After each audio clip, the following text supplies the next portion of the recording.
নমস্কার বন্ধুরা, চলে এসেছি আরও একটি নতুন ভিডিও নিয়ে। স্টার জলসায় কিছুদিন আগে শুরু হয়েছে গৃহপ্রবেশ। আজকে আমি আপনাদের এই গৃহপ্রবেশ ধারাবাহিকের অভিনেতা অভিনেত্রীদের আসল নাম, চরিত্রের নাম ও বয়স বলবো। তো চলো বেশি কথা না বলে আজকের ভিডিওটা শুরু করা যাক। ফাল্গুনী চ্যাটার্জি। গৃহপ্রবেশ ধারাবাহিকে এই অভিনেতা শুভলক্ষ্মীর বাবার চরিত্রে অভিনয় করছেন। শুভলক্ষ্মীর বাবার চরিত্রে যেই অভিনেতা অভিনয় করছেন তার বর্তমান বয়স 81 বছর। সৃষ্টি পাণ্ডে। গৃহপ্রবেশ ধারাবাহিকে এই অভিনেত্রী আদ্রিতের বোনের চরিত্রে অভিনয় করছেন। এনার চরিত্রের নাম শিরিন রায়। এই অভিনেত্রীর বর্তমান বয়স 23 বছর। সম্প্রীতা ব্যানার্জি।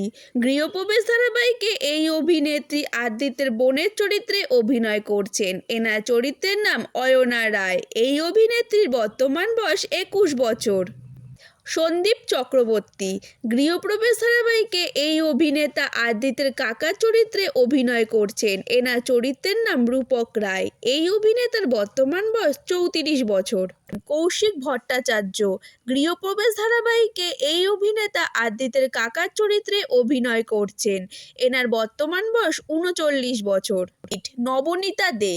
গৃহপ্রবেশ ধারাবাহিকে এই অভিনেত্রী আদ্রিতের কাকিমার চরিত্রে অভিনয় করছেন। এনার চরিত্রের নাম রঞ্জিনী রায়। এই অভিনেত্রীর বর্তমান বয়স 41 বছর। মাফিন চক্রবর্তী। গৃহপ্রবেশ ধারাবাহিকে এই অভিনেত্রী পূরবী রায়ের চরিত্রে অভিনয় করছেন। এই অভিনেত্রীর বর্তমান বয়স 36 বছর। বিদীপ্তা চক্রবর্তী। গৃহপ্রবেশ ধারাবাহিকে এই অভিনেত্রী আদ্রিতের মায়ের চরিত্রে অভিনয় করছেন। এনার চরিত্রের নাম সীমন্তী রায়। এই অভিনেত্রীর বর্তমান বয়স 42 বছর। যুক্তা চক্রবর্তী। গৃহপ্রবেশ ধারাবাহিকে এই অভিনেত্রী জিনিয়ার চরিত্রে অভিনয় করছেন। এই অভিনেত্রীর বর্তমান বয়স 24 বছর।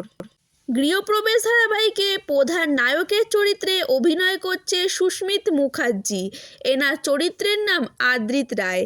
এই অভিনেতার বর্তমান বয়স 28 বছর। গৃহপ্রবেশ ধারাবাহিকে প্রধান নায়িকার চরিত্রে অভিনয় করছেন উষসী রায়। এনার চরিত্রের নাম শুভলক্ষ্মী চক্রবর্তী। এই অভিনেত্রীর বর্তমান বয়স 31 বছর। তো ভিউয়ার্স, গৃহপ্রবেশ ধারাবাহিকটি তোমাদের কেমন লাগছে এবং এই ধারাবাহিকে কোন অভিনেতা বা অভিনেত্রীর চরিত্র তোমাদের মন জয় করছেন সেটা অবশ্যই কমেন্টে জানিও।